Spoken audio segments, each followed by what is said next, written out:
என் தங்கப்பிள்ளையே, வளர்பிறை அஷ்டமியினுடைய மங்களச் செவ்வாய்க்கிழமையில் என் குழந்தை, நீ எதிர்பார்த்த வெற்றி செய்தியினை கொண்டு உன் வராகி அம்மா நான் ஓடோடி வந்திருக்கின்றேன். என் பிள்ளையே, நல்ல நாளில் உன் இல்லத்தின் வாசலில் நிற்கின்ற என்னை தொட்டு நீ உள்ளே அழைத்து விட்டால் போதும். இனி உன் வாழ்க்கையில் நடப்பது எல்லாம் உன்னுடைய மன மகிழ்ச்சியை அள்ளி கொடுப்பதாக மட்டுமே இருக்கப் போகின்றது. என் தங்கமே, எதை எதிர்பார்த்து என் குழந்தை என்னை அழைத்தாயோ, எந்த ஒரு விஷயம் உன் வாழ்க்கையில் நடந்துவிட வேண்டும் என்று நீ எதிர்நோக்கி நின்று கொண்டிருக்கின்றாயோ, அந்த விஷயத்தில் இன்று உனக்கு மிகவும் முக்கியமான திருப்பம் ஒன்று நடக்கப் போகின்றது. என் தங்கமே, திருப்பங்கள் என்பது எதிர்பாராமல் நடக்கக்கூடிய விஷயம்தானே. அந்த விஷயத்தை நீ அடையும் பொழுது உன்னுடைய மனதில் இருக்கின்ற பல குழப்பங்களுக்கு உனக்கு தெளிவு கிடைக்கும். எல்லார் வாழ்க்கையிலும் ஏற்படுகின்ற ஒரு நல்ல விஷயம் இன்று உன் வாழ்க்கையில் ஏற்பட காத்து கொண்டிருக்கின்றது.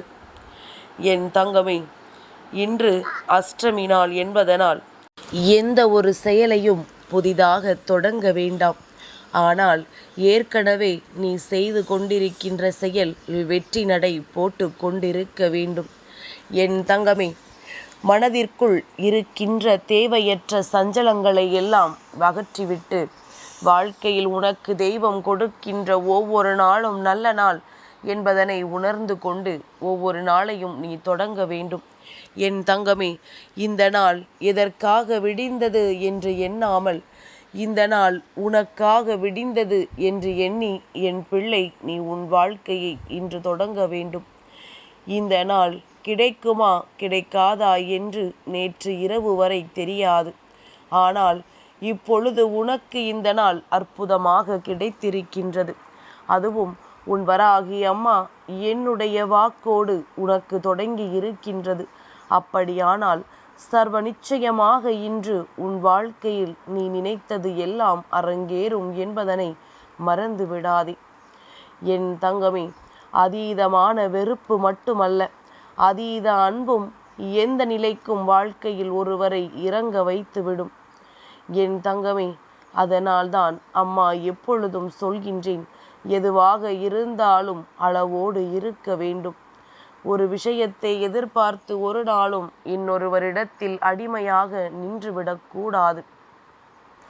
என் தங்கமே, உன்னை புறக்கணித்து ஒதுக்குகிறார்கள் என்றால் அதற்காக உடைந்து விடக்கூடாது. நாளை அவர்களே நிச்சயமாக உன்னை விரும்புவதற்கான வாய்ப்புகள் அதிகமாக இருக்கின்றது. ஆனால் அந்த நேரத்தில் அவர்களுக்கு நீ கிடைத்துவிடக்கூடாது என்பதில் தெளிவாக இருக்க வேண்டும். என் தங்கமே, சிலர் உனக்கு வாழ்க்கையில் உதவிகள் செய்கிறார்கள் என்றால் அந்த உதவி பெரிதாக இல்லாமல் சிறிதாக இருந்தால் கூட பெரிதாக எல்லோரிடமும் சொல்லி கொண்டு திரிவார்கள். ஆனால் சிலர் மிக பெரிய உதவியை செய்துவிட்டு ஒன்றுமே சொல்லாமல் யாரிடத்திலும் அதை வெளிப்படுத்தாமல் இருந்து கொண்டிருப்பார்கள். உனக்கு உதாரணத்திற்கு சொல்ல வேண்டும் என்றால், ஆமை 1000 முட்டைகள் போட்டாலும் சரி, அதை போட்டுவிட்டு அமைதியாகத்தான் அது இருக்கும். ஆனால் கோழியானது ஒரே ஒரு முட்டைதான் போடும். அந்த ஒரு முட்டையை போட்டுவிட்டு அது ஊரையே கொக்கரித்து கூப்பிட்டு கொண்டிருக்கும். இங்கே சில உதவிகளும் அப்படித்தான் இந்த மனிதர்களால் செய்யப்படுகின்றது என்பதனை நீ புரிந்து கொள். கூடுமானவரை வாழ்க்கையில் யாரிடத்திலும் எந்த உதவிகளையும் பெறாமல் இருப்பதுதான் உனக்கு மிகவும் நல்லது. என் தங்கமே, இந்த உலகத்திலேயே மிகச்சிறந்த வாசனை திரவியம் என்ன தெரியுமா? அதுதான் உயிர். அது மட்டும் இல்லை என்றால் உன்னுடைய உடல் நாற்றம் எடுத்துவிடும் என்பதனை மறந்துவிடக்கூடாது. உயிருக்கு எப்பொழுதும் முதன்மை கொடுக்கப்படும் பொழுதுதான் இந்த வாழ்க்கையில் உனக்கு நல்லது நடக்கும் என்பதனை மறந்து விடாதே. என் தங்கமே, உயிரை துச்சமென நினைத்து இங்கு விடுகின்றவர்களுக்கான அறிவுரை இது என்பதனை புரிந்து கொள்ள வேண்டும். என் தங்கமே, தேவைக்கு தகுந்த வருமானங்கள் வாழ்க்கையில் இல்லாத பொழுதுதான் ஒருவர் தன்னை மிகவும் பலவீனமாக உணர்கின்றார்கள். இது உண்மைதானே? தன்னுடைய தேவைக்கு ஏற்ற பணம் தன் கையில் இல்லை என்றால் மனமுடைந்து போய்விடுவது உண்மை. சில குடும்பங்களை அம்மா இன்னமும் பார்க்கின்றேன். தன் கையில் தன் தேவைக்கு பணம் இருந்து விட்டால் மனமகிழ்ச்சியோடு இருக்கின்றார்கள். அது இல்லை என்றால் மனமுடைந்து போய்விடுகின்றார்கள். ஓரிடத்திலேயே முடங்கியும் இருந்து விடுகின்றார்கள். என் பிள்ளையே, இந்த உலகத்திலேயே மிக பெரிய சக்தி கடவுள் என்று சொல்வார்கள். ஆனால் இந்த உலகத்திலேயே மிக மிக பலம் வாய்ந்த சக்தியாக பணம்தான் இருக்கிறது என்று ஒரு சிலர் உன்னோடு பழகும் பொழுது உனக்கு அதனை உணர்த்தி விடுகின்றார்கள். என் தங்கமே, இதுவெல்லாம் தான் இந்த வாழ்க்கையில் நீ கற்றுக்கொள்கின்ற பாடங்கள். எது முக்கியம், எது முக்கியமல்ல என்பதனை நீ புரிந்து கொள்ள வேண்டிய காலகட்டங்கள் அல்லவா இது? என் பிள்ளையே, வண்ணம் கொண்ட மலர்களை விட நல்ல எண்ணங்கள் கொண்ட மனதுதான் அழகு என்பதனை முதலில் புரிந்து கொள்ள வேண்டும். என் பிள்ளையே, எறும்பு என்றால் அது நிச்சயமாக கடிக்கத்தான் செய்யும். தேள் என்றால் அது கொட்டத்தான் செய்யும். பாம்பு என்றால் அது ஒருவரை தீண்டத்தான் செய்யும். மிருகம் என்றால் மற்றவர்களை தாக்கத்தான் செய்யும். ஆனால் இந்த மனிதன் மட்டும் எந்த நேரத்தில் என்ன செய்வான் என்று இங்கு யாருக்கும் தெரிவதில்லை. அதுதான் இன்றைய நிலையாகவும் மாறிவிட்டது. என் பிள்ளையே, எந்த சூழ்நிலையிலும் உன்னை விரும்பாத ஒரு விஷயத்தை நெருங்கி நீ செல்ல நினைக்காதே. உன்னை ஒருவர் தவறாக புரிந்து கொண்டார் என்றார் மீண்டும் உன்னிடத்தில் நல்ல விஷயங்களை அவர்கள் தேடக்கூடாது. ஏனென்றால் தவறுதல் பேசிய பிறகே உன் வாழ்க்கையில் உனக்கிருந்த நல்ல பெயர் எல்லாம் அங்கே சென்று விட்டது. அதன் பிறகு மீண்டும் நல்லதை தேடினால் நிச்சயமாக அது அவர்கள் கண்களுக்கு ஒரு பொழுதும் தெரிய போவது கிடையாது. என் தங்கமே, மோசமான சூழ்நிலைகளை எல்லாம் கடக்க நிச்சயமாக வாழ்க்கையில் தவநிலை தேவை கிடையாது. ஆனால் சிலரது மனநிலை இங்கு போதுமானது. இந்த சூழ்நிலைகளை கடந்து வருவதற்கு மிக பெரிய உதவிகளை செய்துவிடும். இங்கு வாழ்ந்து ஜெயித்தவர்களை விட வாழ்ந்து கெட்டவர்கள்தான் அதிகம் என்று சொல்கின்றார்கள் அல்லவா? அதற்கு காரணம் என்ன தெரியுமா?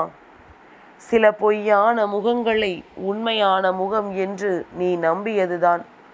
அப்படியானால் அதுவும் உன்னிடத்தில் இருந்துதானே ஆரம்பிக்கின்றது. நீ ஒருவர் மீது வைத்திருக்கின்ற தேவையற்ற நம்பிக்கைதானே உன்னை இந்த அளவிற்கு கொண்டு வந்து விட்டுவிட்டது என்பதனை நீ புரிந்து கொள்ள வேண்டும்.